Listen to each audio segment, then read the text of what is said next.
안녕하세요. 소리 넘어 마음을 깨우는 소리씨앗의 신비입니다. 여러분, 혹시 누군가의 사소한 한마디 때문에 괜히 마음이 들뜨고 또 혼자 의미를 부여해 본 적 있으신가요? 오늘 함께할 작품은 바로 그런 인간의 기대와 허영, 그리고 조금은 우스운 미련을 유쾌하게 담아낸 김동인의 단편소설 구두입니다. 김동인은 인간의 욕망과 속물적인 심리를 날카롭게 포착하면서도 그것을 무겁기보다 해학적으로 풀어낸 작가인데요. 이 작품에서도 한 켤레의 흰 구두를 둘러싸고 벌어지는 청춘의 우픈 이야기를 아주 생생하게 보여줍니다. K양의 무심한 한마디에 마음이 흔들린 수철이, 그리고 그 말 속에 담긴 의미를 누구보다 재빠르게 눈치챈 그는 사랑과 자존심을 걸고 흰 구두를 준비합니다. 하지만 인생은 늘 타이밍이죠. 한 발 늦어버린 순간부터 수철이와 흰 구두 사이에는 예상치 못한 소동이 이어집니다. 버리려 해도 자꾸 돌아오는 구두, 그리고 그 구두를 통해 드러나는 인간의 미련과 허영.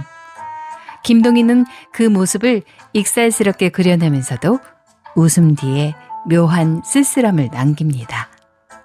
그럼 지금부터 김동인의 특유의 해학과 풍자가 살아있는 작품 구두를 함께 들어보겠습니다.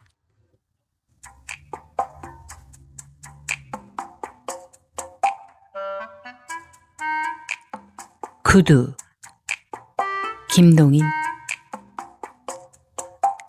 흰 구두를 지어야겠는데.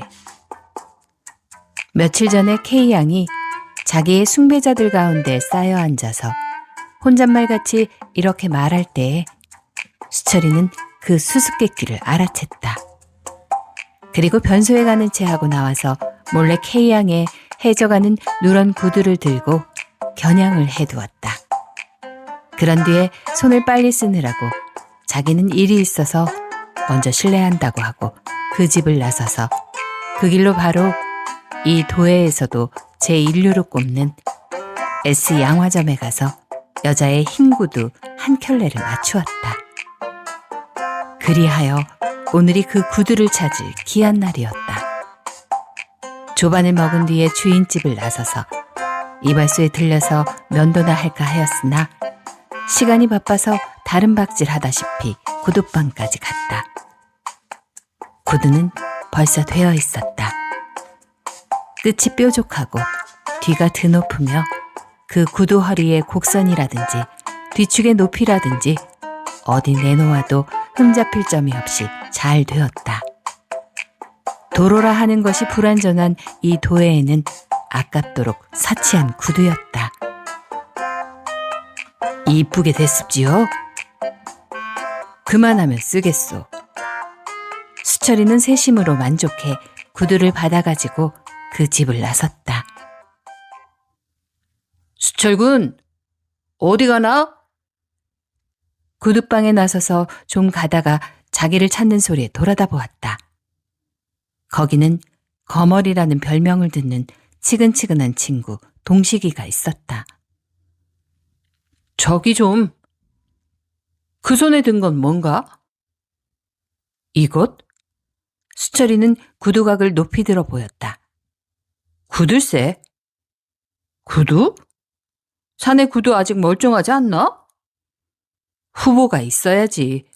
아차 도적 맞는 날이면 뒷간 출입도 못하게. 한턱 4개, 구두를 둘씩 찢고. 수철이는 논리에 어그러지는 소리를 하는 사람이라고 생각하였다. 구두가 2켤레면 한턱 내야 한다는 이론은 없을 것이었다. 그러나 한 번 달려든 다음에는 먹기 전에는 떨어지질 않는 동식이를 생각해 볼 때에 한 접시의 양식으로 얼른 떼버리려고 생각하였다. 그들은 그 근처에 어떤 양식점으로 갔다. 동식이와 작별하고 그 사이 동식이 때문에 허비한 시간에 몇 분이라도 회복할 양으로 바쁜 걸음으로 K양의 집까지 이른 수철이는 막 들어가려다가 중대문 밖에서 멈칫 섰다. 대청에 걸터 앉아있는 K양의 그림자를 걸핏 본 때문이었다. 그리고 그 곁에는 머리를 땅에 닿도록 숙이고 있는 역시 K양의 숭배자의 하나인 T가 있었다. 수철이는 몰래 중대문 틈으로 들여다보았다. T가 머리를 숙이고 있는 것은 결코 사랑을 구하는 러브씬이 아니었다. K양은 다리를 뻗치고 있고 T는 K양의 발목을 잡고 새로 지어온 흰 구두를 신겨주고 있는 것이었다. 맞아요? 네, 꼭 맞는걸요? 내 것이 더 맞을걸? 수철이는 성이 독같이 나서 씩씩거리며 발소리 안 나게 그 집을 뛰어나왔다. 수철이는 공원으로 갔다. 동식이 때문에 늦어졌다. 그는 연거푸 성을 냈다. 성이 사가지려는 때마다 다시 구두각을 보고 성을 도두고 하였다. 동시에 그에게는 그 선원권을 아낀 구두가 차차 보기가 역해오기 시작했다. 성을 도두려고 그 구두각을 볼 때마다 고통이 차차 더하였다. 이 구두를 어디다 내다버리자. 2시간을 남짓 벤치에 우두커니 앉아있다가 그는 구두각을 벤치에 놓은 채로 슬그머니 일어서서 공원 밖으로 나섰다. 그러나 그가 급기야 공원을 나서려 할 때에 누가 그를 찾았다. 나으리. 돌아다 보니 거지였다. 없어. 그는 그냥 가려 하였다. 나으리, 이것 잊어버리신 거 가지고 가세요. 다시 돌아다 보니 거지는 그가 슬그머니 놓고 온 구두각을 들고 따라온다. 자네 가지고 싶으면 가지게. 천만의 말씀이오시다. 수철이는 획 돌아서면서 그 곽을 빼앗고 20전을 거지에게 던져주고 뒤도 안 돌아보고 달아났다. 그날 밤에 수철이는 빈손으로 집에 돌아와서 내 활개를 펴고 누웠다. 아까 활동사진 구경을 가서 그 곽을 교자 아래에 넣은 대로 돌아온 것이었다. 그러나 그 안심이 오랫동안 계속되질 못하였다. 이튿날 아침 수철이가 막 조반을 먹고 나가려는데 그 양화점의 사환이 찾아왔다. 나으리, 어제 활동사진관서 이것을 입고 가셨더라고. 사진관에서 오늘 아침 우리 집에 보냈습니다. 그게 뭐야? 어제 지어가신 부인 구두옷이다. 그만 수철이는 성이 왈칵 났다. 너 가져라. 갖다 팔아먹든 어찌든 마음대로 해라. 사화는 씩 웃었다. 여기 두고 갑니다. 한때 활동사진관 아이에게 50전을 주었는데요. 수철이는 주머니에서 70전을 내어서 던져주었다. 그러나 만약 예의라나 도덕이라나가 없다 할지면 수철이는 70전 대신으로 70번을 쥐어받기를 결코 사양하지 않았을 것이다. 수철이는 곽을 들여다가 끌러서 속을 꺼내보았다. 뾰족한 코, 드높은 뒤축, 곱게 곡선을 지은 윤곽, 어디로 보든 흠잡을 곳이 없는 구두였다. T란 자식, 죽여주리라.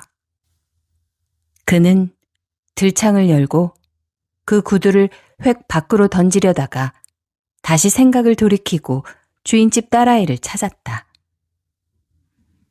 얘야, 순실아. 네? 계집아이가 왔다. 너 몇 살이니? 12살이에요. 너무 적군. 그는 구두를 내려다보았다. 그리고 계집애의 발을 보았다. 이렇게 서너 번 번갈아 보고 수철이는 계집애의 발 밑에 그 구두를 던졌다. 얘따, 너 가져라. 이 다음에 시집 갈 때 신어라. 계집애의 눈은 동그랗게 되었다. 동그랗게 된 눈으로 수철이와 구두를 번갈아 보다가 싫어요 하고 나가려 하였다. 정말이다. 가져. 싫어요. 계집애도 어른의 말을 들어야지. 못 써. 그는 구두를 주어서 계집애의 가슴에 안긴 뒤에 내쫓았다. 그리고 기다란 안심의 숨을 내쉬고 일어섰다. 저 계집애가 인제 자라서 저 구두를 신게 되도록은 다시 내 눈에 안 띄일 테지. 그는 하루 종일을 유쾌히 지냈다. 구두를 처치했다. 그것은 오랫동안 미궁에 들어갔던 사건이 해결된 것과 같은 기쁨이었다. 이튿날 아침 늦잠을 깬 수철이는 어느 틈에 머리맡에 갖다 놓은 몇 장의 편지를 보기 시작하였다. 첫 장은 어떤 친구의 결혼식 초대였다. 둘째 장은 출판회사의 서적 목록이었다. 셋째 장은 무슨 자선회의 기부 권유였다. 그는 그것을 차례로 집어던지고 넷째 장에 봉을 찢었다.